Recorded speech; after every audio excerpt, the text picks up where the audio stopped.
Mana qo'shni davlatlarimiz bular ham endi maqtanib yuradi-ku. Ularga ham buyursin maqtanishi. Aytmoqchimanki, chegarani Rossiya harbiy kuchlar bilan qo'riqlash bu mustaqillik dalolati emas. Bu mustaqillik dalili emas. Bu zaiflik dalili. Televideniyada ko'raman ana qo'shni davlatlarni. Mayli aytmaydi.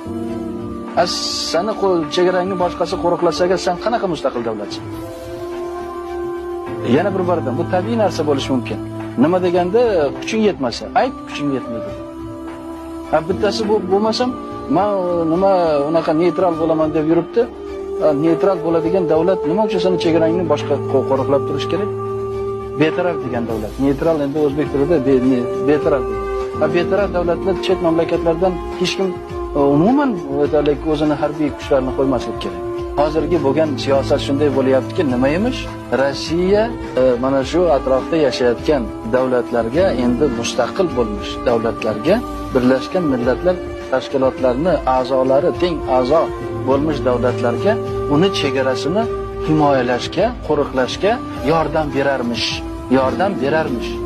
Xo'p, men mustaqil davlat bo'lsam, men o'zimni xalqimga shu bizlar mustaqilmiz deb e'lon qilgan bo'lsam, o'z taqdirimizni qo'limizga olgan bo'lsak, o'zimizni iqbolimizni o'zimiz endi qanday xohlasak shunday quradigan bo'lsak, nima uchun bizlarning chegaramizni boshqalar qo'riqlash kerak? Chegarani qo'riqlaydigan kuch o'ziga nimani talab qiladi? Xolisona hech narsa bo'lmaydi bu dunyoda. Ya'ni tekinga kelib seni chegarangni kim qo'riqlab beradi? Qani bunaqa ahmoq? Keladi, chegarani oladi. Shundan keyin men aytgan gap, ya'ni bizlar dunyoga ochiq deganimiz, chetdan kelgan chegarachi, qo'riqchi bizlarni qo'riqlaydigan avvalambor o'zini qo'riqlaydi.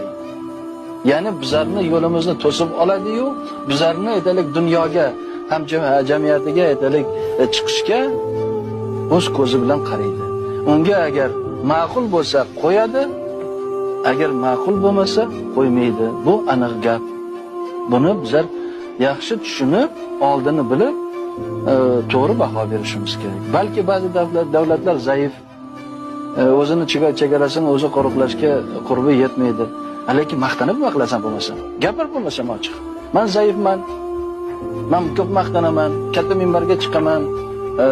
Bir tomonda men mustaqil deb istiqlol yo'lida birinchi bo'lib, esingada emas, butun dunyoda birinchi bo'lib qadam qo'yayotgan deb ko'p maqtan